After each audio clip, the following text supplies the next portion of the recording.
cut, welcome to the top cut, welcome to the top cut, welcome to the top cut. Top cut, welcome to the top cut, welcome to the top cut, welcome to the top cut.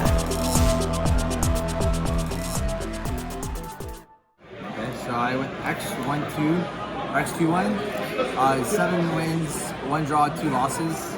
I was X1-1 until last round, I just missed it really bad. The worst is Castera. Yeah. It was like the worst game I played today by far. I should have won at least game 2. I probably should have won game 1. I was really greedy. I discarded a second Runic spell instead of the Nib, game 1. Sure. I got hard punished by Ash. So. Why don't you tell people your name, what you were playing? Oh, they can see what I'm playing. First of all, my name is Profana, and I'm playing for higher Runic. For hire Runic. Okay. So what was the theory behind the deck? The way I saw it on DB channel, and I was like, this deck looks cool. The Runic cards offer a lot to that because they have a new spell card that we'll get to in a bit, but essentially this card that allows you to tribute the Runic fusions off and to turn them into Furhard bodies. As well as the Furhards just provide a lot of draw power to get you back into your Runic cards. Yeah. So like, one of the main reasons you lose with Runic is because you don't have enough Runic cards. But the Furhards draw you cards and they add cards. Right. To get you back into Runic cards. So. Well, let's go ahead and get right on into the deck profile. So 3 Rex, this is the best for hire by far is when you want a normal summon. On normal summon it adds a for hire spell trap. I'm also playing 2 costs for it. So 5 copies total. Sure. And then in the graveyard has an effect where if you control a for hire, during the main phase quick effect, target a for hire in your grave, any card, monster or spell, either special or add to hand. Okay. So it's quick effect, which is really, really good because it triggers all the other for hires, which these all need to be these all need to have another monster summon to activate the effects. So Beat searches, Sure. Dampa pops, and Philo summons in graveyard. Okay. So the reason for the ratio is this you just need to draw it basically. Mm-hmm. And the reason for 2 Beat is because this is one of the most important cards to this engine. Right. And if this gets banished off a Wise Heart, your game is not really very strong. You can't do the regular combo. This is in the deck, basically. Right. And it's not really a bad card to draw. You can use that as a to play through traps, hand traps more often than not. And these two, they're not worth bricking on to run multiple, so you just run 1 of each. And Gotcha. Then 1 Raphael. This is the monster negate. He also has an effect where when he's summoned, he's basically mini prosperity for every other Ferrari you control. So if I summon him and I have 2 others, I reveal top 2, add 1. Right. Basically everyone had to pick up this card because they didn't believe it. Because I was adding Runic Tip, I was adding Ash, I was adding Nib off this card. Wow. The whole weekend, it was crazy. Whole day. Yeah. I did play yesterday at the local, so. Yeah. And then the spells. You play 3 of this because you kind of want to draw this card. It tributes 1 monster, any monster. So that's where the synergy is. You can tribute Hugin off. Sure. And you can summon 1 level, one higher, 1 lower. So you could special, if you tribute Hugin, special Beat, or you special Philo. Right. And for the main combo, you special Beat by tributing Hugin. Right. Also, you could, since you play the other Runic fusions, you can summon basically any level. So if you summon Gary, you can summon him as well as Hugin. And if you summon Mew, you can summon this one. So. Okay. There's another for hire monster that a lot of people play, and I was playing, Seal. Mm-hmm. He adds 1 back from graveyard, but I just felt it wasn't really, it increases the grind game, but your grind game's already really good because of the Runic cards. Gotcha. So I thought you didn't really need an extra break. Yep. That's it for the for hire, at least in the main deck. And the Runic portion is nothing special. You run 3 of all the good ones, and then 2 Fountain. Theoretically, you could get away with 1, but you really need this to not get banished off of Mind Hacker or whatever. Right. So you just have 2. And the second one comes up, because if you can, if you draw 1, you can just search the other one, and you can draw multiple times because not once per turn. Right, and if I'm not mistaken, that came up in your round 9 feature match. Yeah, I did. He ashed the first one, I used the second one. Yeah, broken. And I drew again. And then non-engine. It's not going to play a ton of non-engine, it plays enough. Especially when you're drawing a ton of cards. Sure. 3 Ash, 2 Bell, 2 Nibiru, 1 Veiler, 1 Tactics. So it's not going to make a lot of sense. But genuinely when your engine's working, you're drawing 6 cards a turn. Right. So you don't really want to clog your hand with Nibirus and Bells. As well as the format being really, really diverse. I played I think 7 or 8 different decks today. Right. So you really don't want to I don't know, you don't want them to clog basically. Right. And Veiler I felt was the worst one, even though it's not much per turn, because if you're playing versus like Cashier or something, and they shift you, especially usually it's not that relevant game 1, but under a Wise Heart, it's relevant. And then I slice out always because of Shifter. Right. And then Tactics, I needed a 48 card. It was originally the Valor, and I decided to just play this instead.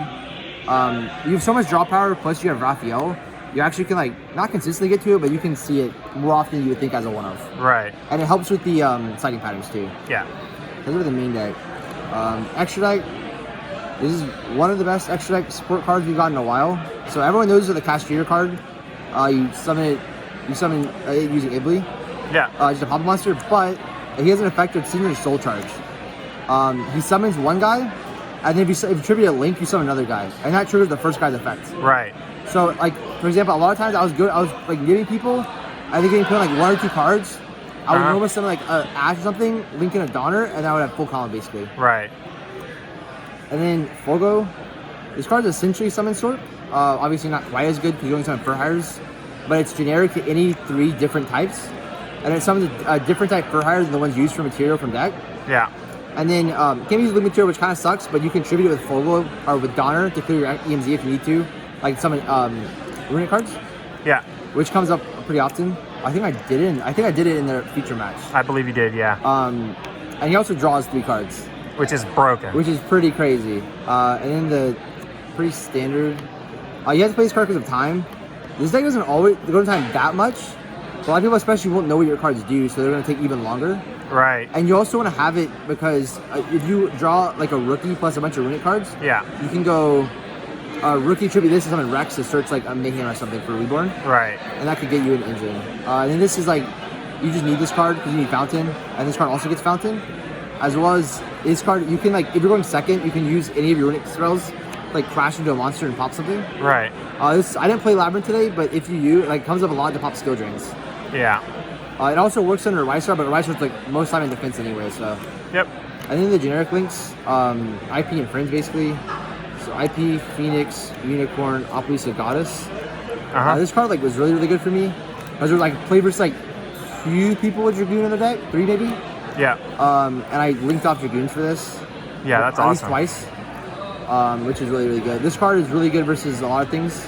Like you really want to try to, like your Optimal board, you're ending on like IP with their Fogo, the Dampa, and their Rex in graveyard. Right. So you're gonna pop, and then you're gonna pop one, then you're gonna go into IP for an Oppo, and then you draw 3 with Oppo, and it's like your Runic cards protect this card really well. Yeah.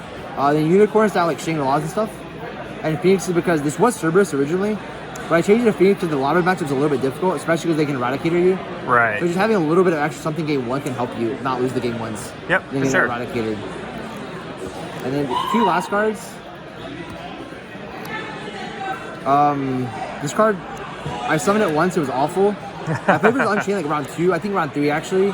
He like went T-set pass because it's Unchained, that deck was not very good. Yeah. And he like had 3 hand traps, obviously, because he went T-set pass. So I hand trapped a bunch, I summoned this dude. And I was okay, if he plays the game, I can like, I have a bunch of options in my deck, I can do something. He went like flip your Ruah, crash into it, and I like really stupid. Wow. That was the only time I summoned this card, and didn't do very much. It's in here for the side deck card that I'll show in a second, but I mean, it's not really necessary. And then Yep. never this is supposed to be Access Code, I just don't have one. Oh, okay. But also, one thing I think about this versus Castrator, they're like, a lot of them are really, really scared, like Change of Heart, Akon, and like Tactics. Yeah. They'll just banish this. It should be Access Code, like this should not be Zeus. Yeah. I probably shouldn't even play this card, but I'm so scared of Shifter, I'll show you. Yeah. So when you get Shifter, you can go Hugin plus Rex into Mannequin Cat and summon Chaos Hunter, Yeah. and then you play your game normally. Okay. Because you're no longer on Shifter with Chaos Hunter because they can't banish cards. Right, right. And then the Bestials, these cards are crazy. I played like a bunch of Drytron, a bunch of like branded decks today. Yeah.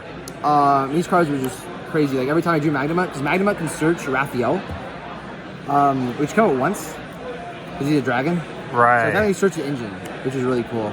As well as these cards are being really, really good versus the branded deck. Yep. Because you don't want to get Expulsion. And then Gameciel.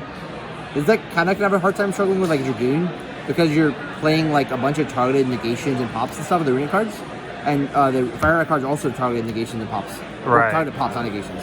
So it's like this card, and it's the most consistent card going second versus cash. Yeah. If they 5-lock you, you can get one of the same guys and get your zones back, so you can actually play the game. Or if they just rise or pass, you just kaiju them. So Right. this is a card really going second. At 3 Cosmic, the Loudon matchup sucks bad, which is half whites in here because you need to send a lot of cards out for the matchup, and they have EV, so having a quick play is useful. Right. But more importantly, this is for the mirror, which I didn't play a single Runic deck today. Really? And they were pretty popular. A lot of Runic Naturia, and I think a Runic Plunder might have topped, or they went X2 or something like that. But yeah, there was a lot of Runic in the room. I just didn't play versus them. That's kind of what this is for. And versus Labyrinth, I was playtesting, and I literally did not have enough cards side out, so I needed to play this. Originally, it was Droll. What I felt would have been crazy to play versus 2 Drytron, and like a bunch of other decks that would have been like crazy. Droll would have been crazy versus, but yeah. And then Duster, because this card's crazy. It just, like, if they draw Lord, it's like whatever. Like, it's not the worst in the world. It still gets rid of Skill Drain, which is a big deal. Right. So, and 3 evenly. It's like the best going second card, in my opinion. And it was the, everywhere today. Yeah, especially with the Runic cards, because you can like bait out a lot of stuff. Like bait out like with Freezing Chains, Flashing Fires, and Tips. Yeah. Like essentially all chalices. So this card resolves more often than not. Awesome. Well, what were your thoughts overall on the deck today? Anything you would change? Anything like that? So this is supposed to be access code. I really just don't own one. Right. But I'll probably I'll buy one eventually. And then I think actually besides that was really good. This card theoretically would come up. It didn't come up, but I think the theory is good behind it because you really need a Planet Shifter, otherwise you're just passing. Right. I think that performed really well. The only thing is I don't really like the Cosmics. I would probably only set like 2 for siding patterns, and I'd have a third one for a different card. I'm not sure what it'd be yet, but it's something. For sure. In terms of the main deck, I think it performed really well. I gotcha. My last one, I just missed it really badly. The deck didn't fail me, I failed the deck, so. Gotcha. Yeah. Well, hey, listen, thanks so much for the deck profile, and we hope to see more of this deck going forward. Hopefully, it's really fun. Any shout-outs? Shout out William. We technically play tested last night, and that's what made me put this in that I didn't even use. Yeah. So shout out for making my deck worse. And that's pretty much it. And I shout out all the Lafayette crew, the Alexandria crew, playing behind the camera. And yeah. All right. Well, hey, thanks so much. Have a good weekend. Thank you.